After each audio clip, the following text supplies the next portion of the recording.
गुरुजी एक छोटा सा सवाल है मेरा, बताएं। कि ये नॉनवेज खाना सही है या गलत है? एक जीव जीव की हत्या करके खा रहा है।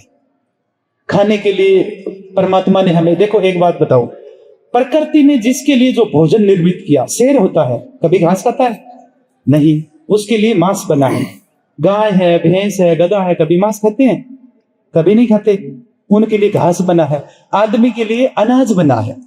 तो हमें प्रकृति ने जो हमारे लिए निर्मित किया है भोजन, हमें वही करना चाहिए। मनुष्य शाकाहारी भी है, पशु पक्षियों से भी ज्यादा आगे निकल गया है। नॉन वेज भी चट कर जाता है और वेज भी खाता है। नहीं, हमारे लिए प्रकृति ने जो भोजन निर्मित किया है वो शाकाहारी किया है। और अब देखिए, अगर हम नॉन वेज खाते हैं तो लोग बोलते हैं कि अगर नहीं मुर्गे कटेंगे तो यहां पर मुर्गे ही मुर्गे हो जाएंगे, तो मैं भी काट देने चाहिए, मनुष्य ही मनुष्य हो जाएंगे। जिसने जन्म दिया वो ही मृत्यु देगा। हम कौन है उसकी हत्या करने वाले? जीव हत्या करना इस धरती के ऊपर सबसे बड़ा पाप है। इस धरती के ऊपर सबसे बड़ा पाप है, वो क्या है? जीव हत्या है। जीव हत्या नहीं करनी चाहिए। आज अगर हमारे बच्चे को हमारी आंखों के सामने पकड़ कर को काट दे तो हमें कितना दर्द होता होगा। तो एक मुर्गी को, एक बकरे को, एक गाय को, इनको नहीं होता दर्द? होता है कि नहीं होता है? तो परमात्मा ने बनाया है, परमात्मा ही इनको खत्म करेंगे। मांसाहारी तो हमें कभी विचार ही नहीं लेकर आने चाहिए। हमें शुद्ध भोजन करना चाहिए, शाकाहारी भोजन करना चाहिए।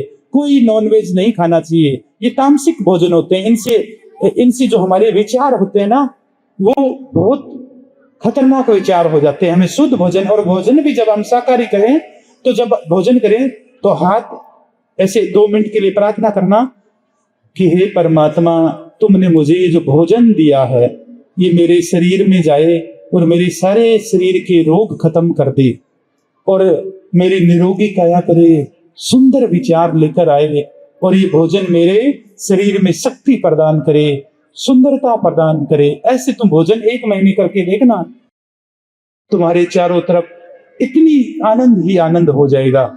तो कोई भी है, आज से एक नियम बना ले परम धाम के सभी लोगों को कि कुछ भी हो जाए, भूखे मर जाएंगे, कभी जिंदगी में मांस नहीं खाएंगे, जीव हत्या नहीं करेंगे। जीव हत्या नहीं करनी चाहिए। तो गुरुजी, आपने गांव में कथा और जो ये सत्संग है, ये प्रोग्राम होते रहते हैं, तो इनमें मैं देखता आ रहा हूँ, अधिकतर बुजुर्ग लोग ही होते हैं। बच्चे हैं तो वो कोई ऐसे कर रहा होगा, ध्यान नहीं होगा उसका, कोई ऐसे देख रहा होगा, या वो ऐसे कोई प्रसाद के लिए बैठा होगा कि हाँ लास्ट में प्रसाद मिलेगा, बूंदी मिलेगी, जो भी है। बच्चा है वो ऐसा ही सोचता है ज्यादातर।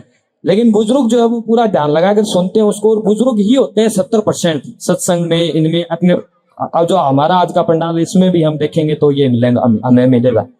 तो गुरुजी, तभी से मैं एक सोच में मेरे अंदर ऐसे जगी कि लास्ट में जब उम्र हो गई और हम भगवान की प्राप्ति के लिए या गुरु का सहारा ले रहे हैं, आपका है गुरु का सहारा लेने के लिए जा रहे हैं। देखिए अनिल, आप मेरे को एक बात बताए, पहले इस पे बात कर लेते कि यूं क्यों नहीं रहते सत्संग में, बुजुर्ग क्यों रहते हैं? आपको पता है बुजुर्ग क्यों रहते हैं? उनको मृत्यु की खबर मिल गई है कि अभी आती ही होगी, और जब आए तो मैं जाऊंगा कहाँ। इसलिए ना बुढ़ापे में लोग अच्छी अच्छी बातें कहते हैं ना कि आत्मा अजर अमर है, मैं कभी मरूंगा नहीं, वो इसलिए बोलते हैं। और वो बोलते, गीता में पढ़ी है मैंने, हम सोचते हैं बड़े ज्ञानी है, वो इसलिए बोलते हैं कि अभी मरने वाला कम से कम फिर भी नहीं मरूंगा, फिर भी बचूंगा मैं। हाँ, ये मरने के डर से कर रहा है। यही बात है गुरुजी की मेरी सोच उसी वक्त एक मन में बात आई कि जब हम 70 साल 80 साल इतनी पूरी उम्र गंवाने के बाद जब हम सत्संग में जाएं, भगवान के बारे में जाने, उनको कैसे प्राप्त करें वो तब जाने, वो चीज हम छोटी उम्र में क्यों नहीं जान सकते? देखिए अच्छी बात है छोटी उम्र में जाने।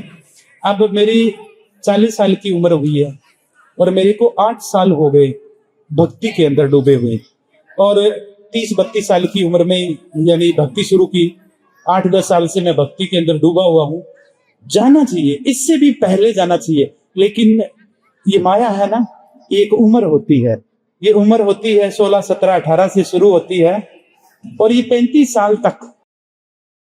आप सुबह 6 बजे, तो आप मानो बचपन शुरू हुआ 6 बजे, और 12 बजे हैं घड़ी में, तो वो क्या है, जवानी 35 साल। और जैसे ही 12 के बाद में सुई वाती 6 की तरफ आ रही है ना, 35 के बाद में वो सुई घूम के 70 की तरफ आ रही है। अब वो हरि को खोजेगा कि अभी दोबारा 6 के पास आएगी और फिर इधर से ये चक्कर चलेगा। तो तुम्हारी उम्र कितनी हो गई है? 24। आपकी 24 साल हो। तो ये जो 35 साल तक तो शिखर दोपहर होता है, ये जवानी होती है। इसमें सब कुछ प्राप्त कर लेना चाहते हैं हम, सब कुछ पा लेना चाहते हैं, लेकिन यहाँ पर कोई नहीं सकता कुछ भी पा लेना। लास्ट में जब मृत्यु आती है तो ताश के पत्तों के बने घर जैसे बिखर जाते हैं। उस टाइम में एक फकीर, एक मजदूर, एक राजा, सब बराबर हो जाते हैं मृत्यु के लिए। पाता कोई नहीं है।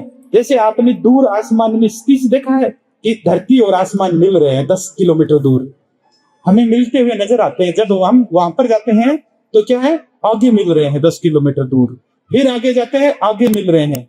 पूरी पृथ्वी पर घूमना, मिलते हुए नजर आएंगे आसमान और पृथ्वी, मिल कहीं नहीं रहे हैं। ऐसे ही हमारी वासनाएं, इच्छाएं होती है कि अभी मिला, अभी मिला, अभी मिला, और हम भागते भागते एक दिन ऐसे गिरते हैं और ताश के बने पत्तों के घर बिखर जाते हैं।